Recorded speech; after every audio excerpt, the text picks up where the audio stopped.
Hola mis hermanos, ¿cómo les está yendo a ustedes en este día? Bueno, es tiempo de ponernos a preparar, busquemos perlas escondidas de la siguiente semana. Espero que el video que escuches te sea de mucha ayuda para poder tener comentarios en tus propias palabras. También te pueden dar una idea de qué comentar o también hacerte recordar alguna lección importante que ya has visto anteriormente y recordar para que puedas comentar. Si es la primera vez, pues te pido que te suscribas al canal y que me acompañes hasta el final de este video para prepararnos juntos, busquemos perlas escondidas. Entonces empezamos con la primera pregunta y antes pues vamos a leer el texto para ver de qué se trata. Dice, es Levítico 6:13. El fuego se mantendrá constantemente encendido en el altar, no debe apagarse.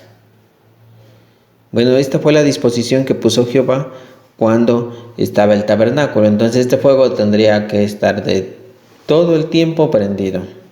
Ahora, la pregunta dice, según una tradición judía, ¿cuál es el origen del fuego del altar? Pero ¿qué dice la Biblia? La respuesta, pues, la tradición judía dice que el origen del fuego desde un inicio vino de Jehová, es decir, que Jehová prendió el fuego y que fue milagrosamente.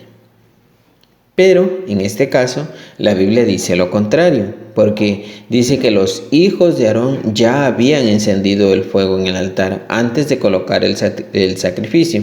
Así que el fuego que provino de la nube, porque sí, la Biblia dice que sí bajó fuego del cielo, fue para consumir la ofrenda, mas no para prender la leña, porque la leña ya estaba prendida y lo hicieron los hijos de Aarón.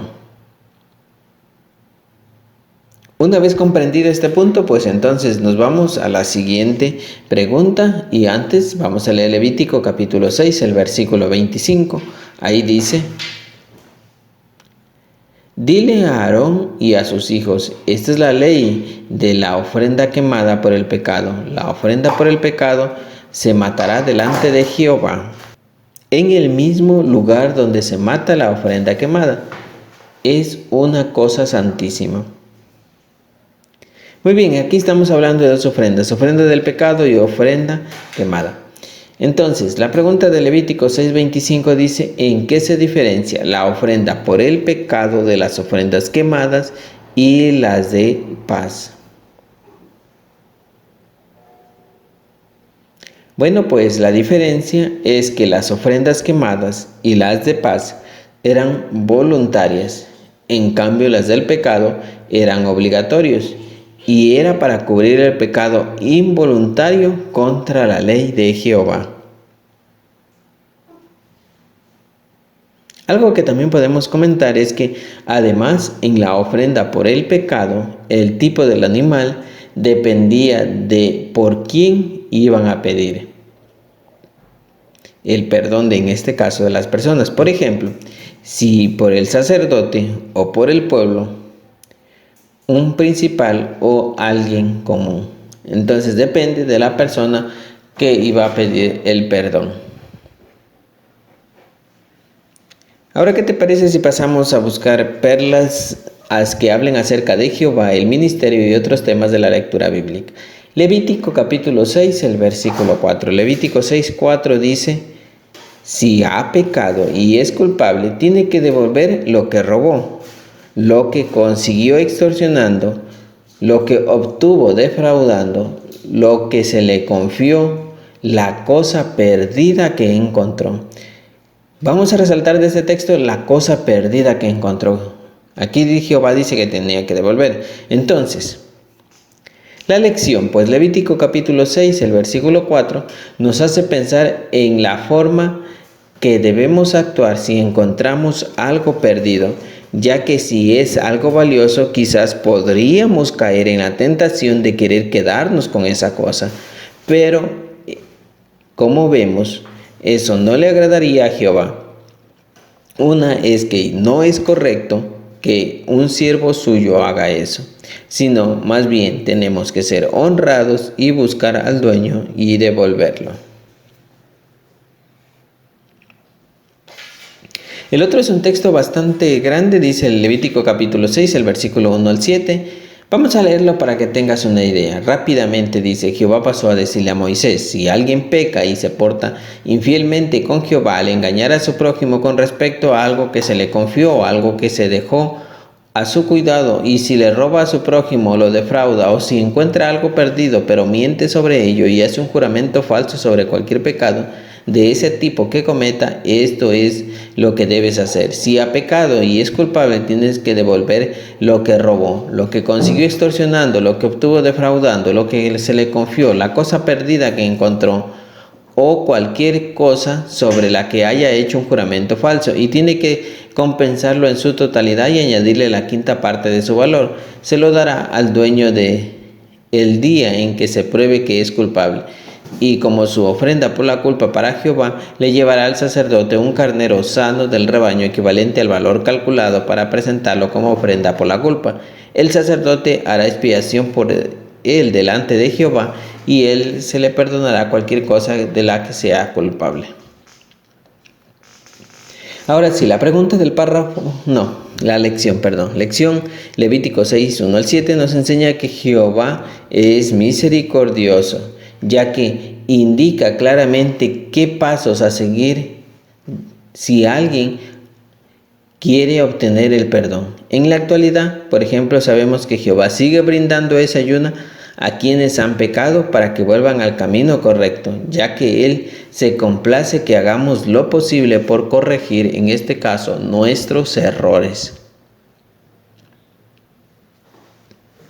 Ahora vamos a Levítico capítulo 7, el versículo 11 y 12 dice: y esta es la ley del sacrificio de paz que alguien pueda presentarle a Jehová. Si lo presenta como una muestra de agradecimiento, presentará junto con el sacrificio de agradecimiento roscas de pan sin levadura hechas con aceite, galletas delgadas sin levadura untadas en aceite, y roscas de pan hechas con harina fina bien mezclada y empapadas en aceite.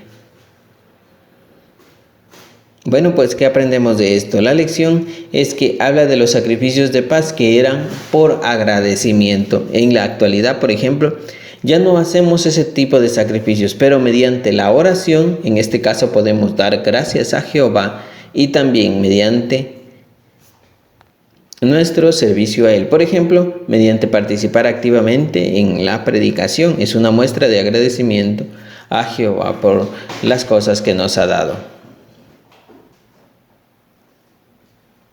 Ahora vamos a Levítico capítulo 7, versículo 26 y 27. Dice: no coman sangre en ninguno de los lugares donde vivan, ni de aves ni de ningún otro animal. Cualquiera que coma sangre tiene que ser eliminado de su pueblo.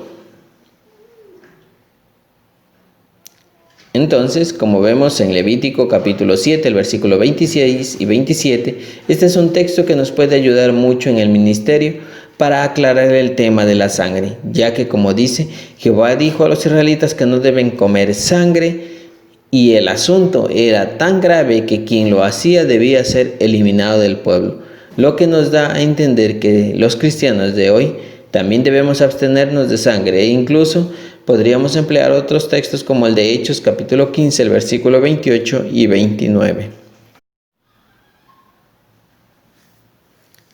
En Levítico capítulo 6, el versículo 4 y 5 dice: si ha pecado y es culpable, tiene que devolver lo que robó, lo que consiguió extorsionando, lo que obtuvo defraudando, lo que se le confió, la cosa perdida que encontró, y cualquier cosa sobre la que haya hecho un juramento falso, tiene que compensarlo en su totalidad y añadirle una quinta parte de su valor. Se lo dará al dueño el día en que se le pruebe que es culpable.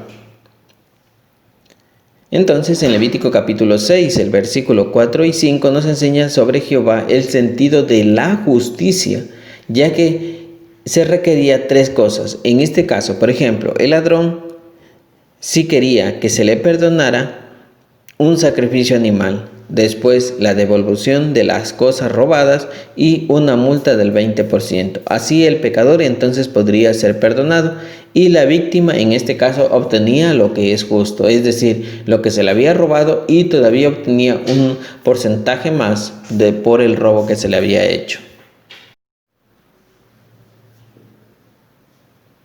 Ahora en Levítico capítulo 6, el versículo 7 dice: el sacerdote hará expiación por él delante de Jehová, y él se le perdonará cualquier cosa de la que sea culpable. Entonces en Levítico capítulo 6, el versículo 7 nos enseña que al igual que en el pasado, hoy si alguien comete un pecado y quiere obtener el perdón, en este caso debe acudir a los ancianos, confesar su pecado y ser humilde para recibir la ayuda que necesiten. Solo así obtendrán el perdón de Jehová. Por último, un comentario de los dos capítulos del 6 y el 7. Hemos visto la gran labor que realizan quienes tienen a cargo las responsabilidades en el pueblo de Dios. Por ejemplo, el sacerdote tenía que hacer muchas cosas en el santuario y también se encargaba de juzgar al pueblo. En la actualidad, pues tenemos a los ancianos de congregación que hacen una gran labor por la congregación, así que en este caso siempre debemos valorar el trabajo y ser agradecidos con ellos. Muy bien, este fue el último punto. Gracias por quedarte conmigo hasta el final del video y te espero para seguir preparándonos la reunión. Nos vemos en la próxima.